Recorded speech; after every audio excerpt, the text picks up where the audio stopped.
श्री सच्चिदानंद भगवान की, श्री सद्गुरुदेव महाराज की। देखें, आप लोग भी प्रेमी भक्त हैं। प्रेमी भक्त कितना से ज्यादा समझ जाता है और हम कितना समझे होते हैं, उसका अनुभव है। उससे हमें अपने को मिलान करना चाहिए। वो कहता है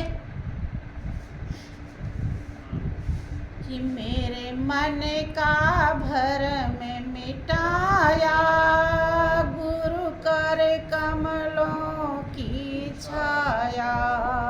मेरे मन का भरम मिटाया, गुरु कर कमलों की छाया। उसका अनुभव है। मेरे मन का भरम व्रत कर लिया, क्योंकि जब मनुष्य प्राणी दुनिया में इंसानियत, मानवता, आदमियता नहीं सीख पाता है तो बेचैन रहता है। तो उसे लगता है कि मेरी बेचैनी प्रभु की भक्ति करेंगे तो शायद खत्म हो जाएगी। तो प्रभु की भक्ति के लिए वो तरह तरह के नियम अपनाता है। कभी व्रत उपवास करता है, कभी पूजा पाठ करता है, कभी तंत्र मंत्र जपता है, कभी हवन यज्ञ करता है, कभी रामायण गीता पढ़ता है, कभी तीर्थों में चला जाता है, कभी तीर्थ में ही रह जाता है। ये सब कर डालता है, लेकिन ये सब करके भी मन का भरम खत्म नहीं होता। मन का भरम कब खत्म होता है? वही प्रेमी भक्त अपना अनुभव व्यक्त करता। मेरे मन का भरम मिटाया और गुरु कर कमलों की छाया। क्योंकि उसका अनुभव है कि वो दुनिया में रह के बहुत पूजा पाठ किया, लेकिन उसका इष्ट देव क्या है, जिसे वो अपना इष्ट देव कहे। राम की भी मूर्ति है, कृष्ण की भी मूर्ति है, राधा की भी मूर्ति है, सीता की भी मूर्ति है, ईसा मूसा पीर पैगंबर सबकी है। किसको अपना इष्ट देव कहे? बहुत लोग कहते हैं कि बता देते हैं कि जो तुम्हें पसंद आओ उसे इष्ट देव मानो। ये क्या बात है भैया? कोई है? आपका शास्त्र और महापुरुष कहते हैं कि वो आपका इष्ट देव इंद्रियातीत है, कल्पनातीत है और मायातीत है। 5 ज्ञान इंद्रियां हैं, 5 कर्म इंद्रियां हैं, 11वां मन है और 12वां बुद्धि। इन 12 से वो परे है। 12 से ऊपर का जब टेक्निक फार्मूला रास्ता मिलता है तब वो नजर आता है। दुनिया का धन दौलत पूरा दे डालिए फिर भी वो नजर नहीं आएगा। कल्पना करिए कि वो जैसे राम बने हैं ऐसा है, जैसे कृष्ण बने हैं ऐसा है, जैसे राधा बनी है ऐसा है, जैसे आप बने हो जो आप जैसे बने हो वैसे आप नहीं हो, तो ये मूर्तियां कैसे हो जाएंगी? कल्पना से कभी संभव नहीं, कल्पना से परे, कल्पनातीत। तो अगर कोई साधु महात्मा बता देता है कि जो पसंद आवे वही इष्ट देव मान लो, तो ये अच्छी बात है, शास्त्र के विपरीत है, महापुरुषों के अनुभव के खिलाफ है। आप आरती में गाते भी हैं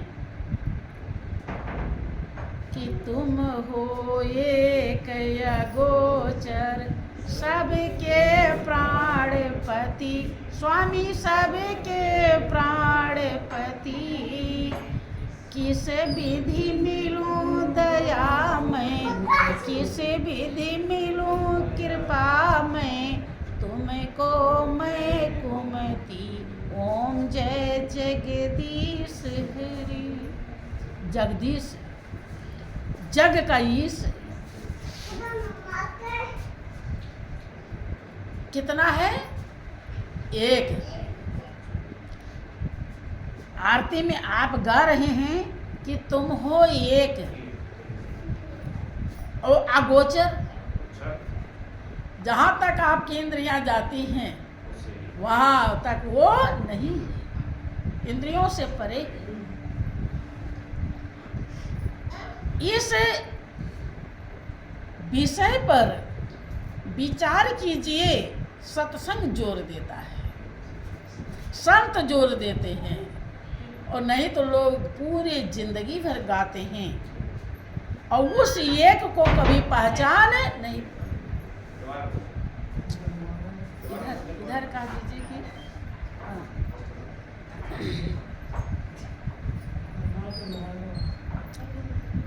श्री सच्चिदानंद भगवान की, श्री सद्गुरुदेव महाराज की। उस प्रेमी भक्त को वो अगोचर, वो एक जो पूरे दुनिया का, पूरे ब्रह्मांड का मालिक है, जिसे जगदीश कहते हैं, जब सतगुरु के कर कमलों की छाया से प्रकट हो जाता है, दर्शन दे देता है, दीदार हो जाता है, तब वो समझ जाता है कि सत्य क्या है। क्योंकि ये दुनिया में अगर कोई जन्मा है तो मरता है, कोई आया है तो जाता है, फूल खिलता है मुरझाता है, सब परिवर्तनशील है। और हम स्वयं जो हैं,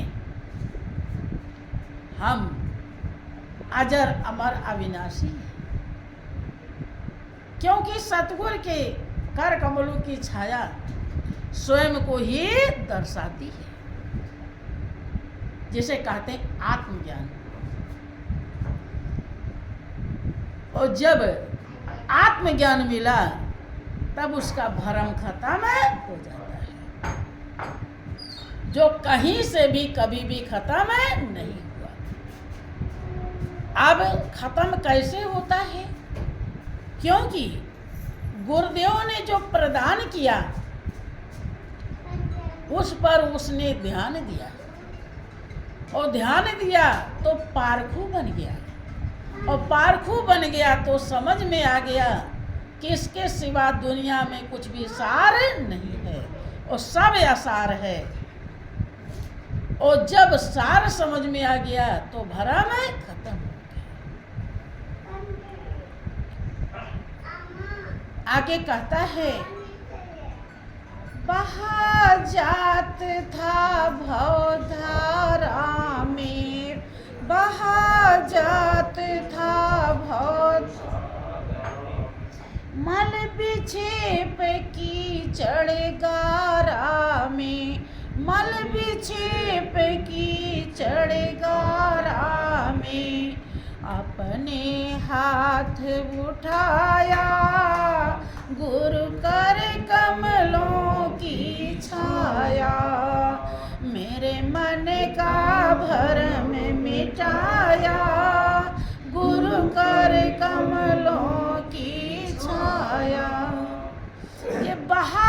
हाथ था भवधारा, बिना ब्रेक के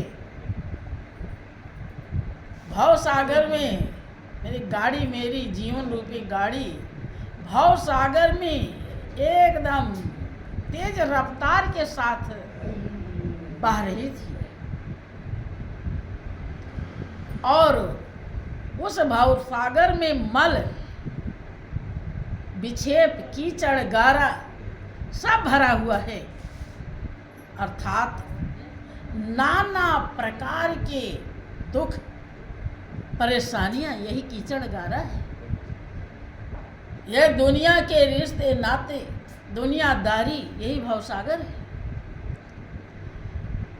इसी में रात दिन मैं लीन था। मुझे होश ही नहीं था कि इसके अलावा मेरे जीवन का कोई और कर्तव्य है। ज्ञान की आंखें खोली मेरे गुरुदेव ने और मेरे भ्रम को मिटा दिया कि जिसमें तू बह रहा है ये दुखों की खाई है और इसमें तेरा कुछ भी नहीं है, तेरा कोई फायदा नहीं है और इतना नुकसान हो रहा है कि 84 लाख जन्म तक उसकी भरपाई नहीं हो पाएगी। यह सत्यता, यह सच्चाई मेरे गुरुदेव ने समझाई। इसीलिए कहता है कि अपने हाथ उठाया, स्वयं आकर के देखिए आपके श्री गुरु महाराज जी आपके घर स्वयं में आ गए। आप नहीं गए थे ढूंढने, वो ढूंढते हुए आ गए। कितने ही आसान की बात है। अपने हाथ उठाया। आप कीचड़ गारा में पड़े थे, जन्म जन्मांतर की गंदगी में फंसे थे, उसमें से अपने हाथ से निकाला। हाँ, निकालते तो सबको हैं, लेकिन जो ज्ञान का पारखू बनता है अर्थात ज्ञानी होता है, वही समझ पाता है कि मेरे सतगुरु ने, मेरे गुरुदेव ने वो एहसान मेरे साथ किया है जो भगवान भी नहीं कर सकता।